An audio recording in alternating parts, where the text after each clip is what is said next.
നമ്മുടെ കടലിനടുക്ക് സ്ഥിരമായിട്ട് മീൻ കൊണ്ടുവരുന്ന അണ്ണൻ ഈ വഴിക്ക് വന്നു കഴിഞ്ഞാൽ നമ്മുടെ കടയിൽ നിന്ന് ചായ കുടിച്ചിട്ട് പോകും കേട്ടോ. അങ്ങനെ ചായ കുടിക്കാൻ നിർത്തുന്ന സമയത്ത് ഇവർ കാവലിന് ഇവിടെ തന്നെ ഉണ്ടാവും. അവർ വന്നു കഴിഞ്ഞാൽ എന്തായാലും മീൻ ഇട്ട് കിട്ടും എന്നുള്ളത് അറിയാം.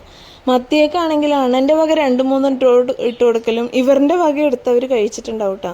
അപ്പോൾ ഈ ഒരു പൊട്ടനില്ല, ഈ ഒരു പൊട്ടനൊക്കെ എന്ന് വെച്ചാൽ മീൻ കഴിക്കാൻ അറിയില്ല, എന്ത് കിട്ടിയാലും കളി മാത്രമാണ്. അപ്പോൾ ഇവൻ ആ കിട്ടിയ മീനിനെ കൈ കൊണ്ട് തട്ടിക്കളിച്ച് താഴെ ഇട്ടു. പക്ഷെ മറ്റേവനിക്കാണ് ഇവിടെ കൊണ്ടുവരുന്ന മീൻ കറക്റ്റായി തിന്നാനെല്ലാം അറിയുള്ളൂ. അവൻ കടിച്ച് മുറിച്ച് അത് മീനിൻ്റെ ശരിക്കും തിന്നേണ്ട സ്മെല്ലും കാര്യങ്ങളൊക്കെ വന്നപ്പോൾ വേഗം അവൻ്റെ നിന്ന് പിടുങ്ങാൻ നോക്കിയിരിക്കുക. അവൻ ആ മീനും എടുത്ത് ഒരു സൈഡിലേക്ക് അങ്ങോട്ട് മാറിപ്പോയിട്ടാണ്. അപ്പോഴാണ് മനസ്സിലായത് എന്തോ കടിക്കണം എന്നുള്ളത്. അവൻ കണ്ടില്ലേ, ഇവൻ്റെ ശല്യം സഹിക്കാൻ വയ്യാണ്ട് മാറിപ്പോയി നിൽക്കണം കേട്ടോ.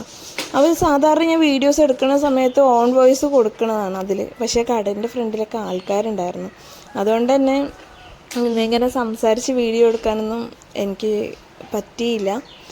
ഒന്നാമത്തെ നാണക്കേട് അതുതന്നെയാണ്, അല്ലാതെ വേറൊന്നുമല്ല. ഞാൻ ഇന്നാളെ ഒരു വീഡിയോ വീടിൻ്റെ അവിടെ നിന്നിട്ട് അപ്പുറത്തെ ആൾക്കാരുണ്ട് വരുമ്പോൾ എന്താ നാട്ടുകാരെ പേടിയാണ്. പക്ഷെ പേടിയല്ല, ഞാൻ അങ്ങനെ ശീലിച്ചിട്ടില്ല. അതുകൊണ്ടാണ് വെളിയിൽ നിന്ന് വീഡിയോ എടുക്കുക, ഫോണിൽ സംസാരിക്കുക, അത് ഞാൻ ശീലിക്കാത്തത് കൊണ്ട് മാത്രമാണ് കേട്ടോ.